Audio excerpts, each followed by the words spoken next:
Assalamualaikum warahmatullahi wabarakatuh.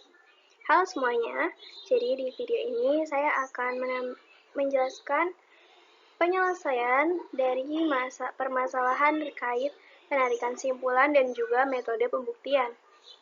Sebelumnya, perkenalkan, saya Azalea Adwitya dengan NIM 2504020049 dan dosen pengampu mata kuliah dasar-dasar matematika saya yaitu Dr. Detalia Noriza Munahefi, SPD MPD. Kita lanjut ke permasalahan pertama, yaitu permasalahan terkait penarikan simpulan. Nah, di sini perintahnya itu, susunlah bukti formal kesahan argumen di bawah ini dengan memakai lambang-lambang yang sudah disediakan. Dan argumennya itu berbunyi, jika saya belajar, maka saya mendapat nilai baik. Jika saya tidak belajar, maka dapat bersenang-senang. Oleh karena itu, saya akan mendapat nilai baik atau saya akan bersenang-senang. Dalam kurung B, N, S. Nah, dari argumen tadi, kita bisa ketahui hal-hal ini. Kan kita disuruh memakai lambang-lambang yang sudah disediakan ya. Ini sudah disediakan B, N, dan S. Nah, selanjutnya kita mengartikan B ini artinya apa? Didapat dari argumen di sebelumnya. B itu di sini artinya belajar. Lalu N di sini artinya nilai baik. Dan S di sini artinya bersenang-senang. Dari argumen ini juga kita tuh bisa menyusun premis. Dari kalimat, kita ambil dari kalimat ya. Yang pertama itu, jika saya belajar, maka saya mendapat nilai baik. Nah, diketahui belajar tadi kan B. Lalu nilai baik tadi N. Maka bisa kita tulis B maka N dari kalimat pertama ini. Lanjut, jika saya tidak belajar, maka dapat bersenang-senang. Nah, diketahui tadi belajar itu kan B. Jadi kalau tidak belajar, kita bisa tulis negasi B seperti ini. Maka dapat bersenang-senang. Bersenang-senang tadi kan S. Kita bisa tulis negasi B maka S. Lanjut, oleh karena itu, saya akan mendapat nilai baik atau saya akan bersenang-senang. Ini simpulannya ya. Simpulan ini bisa kita tuliskan dengan tanda titik 3. Kayak gini. Akan mendapat nilai baik tadi itu N, atau ini bisa kita tuliskan seperti ini. Akan bersenang-senang. Bersenang-senang tadi S. Ini ya. Lalu, kita lanjut ke penyelesaiannya. Jadi dari premis yang sudah diketahui tadi, kita tulis ulang di nomor 1, B maka N. Lalu nomor 2, negasi B maka S. Nah, nomor 3-nya ini kita lakukan menggunakan aturan-aturan yang sudah ada ya.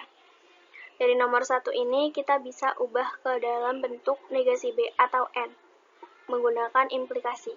Jadi ini didapat dari nomor 1 yang diimplikasikan. Lalu selanjutnya ini yang nomor 3 bisa kita ubah lagi menjadi N atau negasi B. Jadi nomor 3 ini dikomutatifkan. Komutatif itu kan berpindah.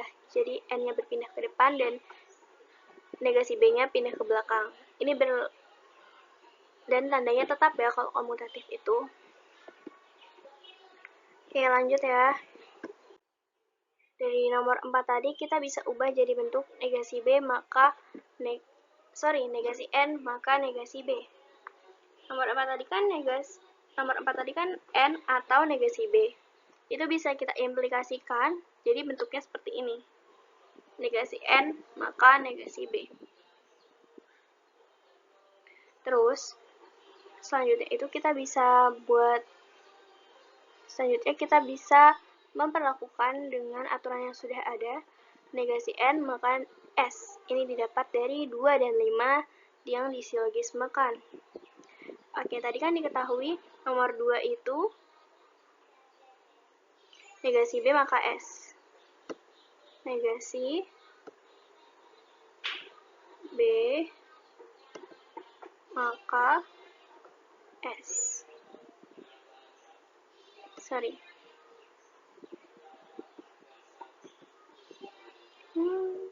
Nomor 2 2 tadi itu kan negasi B maka S.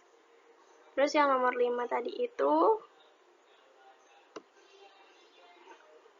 negasi N, maka negasi B ini ya. Negasi N, maka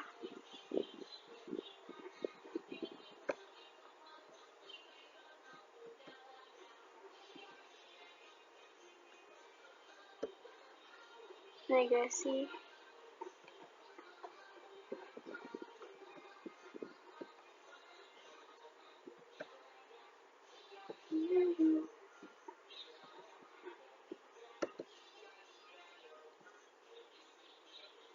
ini kita bisa silogismekan. Jadi negasi B-nya hilang. Hasilnya itu jadi negasi N maka S. Didapat dari sini ya. Nomor 2 dan 5 disilogismekan. Nah, yang nomor 7 ini didapat dari nomor 6 yang diimplikasikan. Negasi N maka S itu kalau diimplikasi hasilnya N atau S. Sesuai ya dengan simpulan dari soal tadi. Jadi argumen ini tuh terbukti kesahannya. Gitu. Oke, kita lanjut ke permasalahan terkait metode pembuktian. Di sini dikatakan, buktikanlah bahwa untuk setiap bilangan bulat N, jika N kuadrat ganjil, maka N ganjil. Nah, kita bisa pakai permisalan. Dari sini, dari kalimat ini, kita misalkan P itu N kuadrat ganjil, dan Q itu N ganjil. Oke, sebelumnya di sini itu saya akan menggunakan metode pembuktian kontradiksi. Jadi kita harus membuktikan kalau kontradiksinya itu bernilai salah ya. Selanjutnya dari sini kita bisa menyusun premis. P maka Q. Ini kan. Jika N kuadrat ganjil, maka N ganjil. Nih, N kuadrat ganjil itu kan P. Maka N ganjil itu Q. Kita bisa tulis P maka Q. Karena di sini kita menggunakan metode kontradiksi, kita harus mencari dulu kontradiksinya. Dari sini kita negasikan. Jadi negasi dalam kurung P maka Q. Itu kan ekivalen dengan negasi di dalam kurung negasi P atau Q. Jadi yang ini diimplikasikan dulu. Jadi negasi P atau Q. Nah, ini juga ekivalen dengan P dan negasi Q. Ini, dari sini itu dikenai De Morgan ya. Nah, kita ini akan membuktikan kalau P dan negasi Q, atau kalau kita bisa tulis dalam bentuk kalimat itu jadinya N kuadrat ganjil, P N kuadrat ganjil, dan N genap. Karena negasi ya, negasi Q, Q-nya kan N ganjil, berarti negasinya itu N genap. Dengan N elemen bilangan bulat itu bernilai salah. Kan ini P maka Q itu benar. Kita kontradiksikan, dinegasikan. Jadi kita harus membuktikan kalau kontradiksinya atau ini bernilai salah. Kita bisa asumsikan tadi kan P dan negasi Q. N kuadrat ganjil dan N genap. N genap artinya N itu sama dengan 2K. Dengan K-nya itu elemen bilangan bulat. Kita bisa perhatikan N kuadrat itu berarti kan 2K kuadrat. N tadi 2K. Lalu 2K-nya itu kita substitusikan ke N, jadi 2K kuadrat. Kita operasikan 2 kuadrat itu 4, lalu K kuadrat itu K kuadrat. Di sini kita bisa faktorkan juga, jadi 2 dikali dengan 2K kuadrat. Nah, 2K kuadrat ini kan bilangan bulat ya, karena K-nya tadi bilangan bulat, ini bisa kita misalkan juga menjadi suatu bilangan bulat. Kita ganti lambangnya biar lebih gampang buat mengambil kesimpulannya. 2K kuadrat ini saya misalkan jadi L. Jadinya 2L. Dengan L-nya itu bilangan bulat. Karena 2L, berarti 2L ini kan genap. 2L ini kan N kuadrat, jadi N kuadratnya itu genap. Berarti pernyataan ini N kuadrat ganjil dan N genap nilainya salah. Ya kan? Karena di sini disebutkan N kuadrat ganjil, tapi setelah dilakukan perhitungan, hasilnya itu N kuadrat genap. Jadi pernyataan ini bernilai salah. Karena ini bernilai salah, N kuadrat ganjil dan N genap bernilai salah, maka kontradiksinya tadi itu jika N kuadrat bernilai ganjil, maka N ganjil bernilai benar.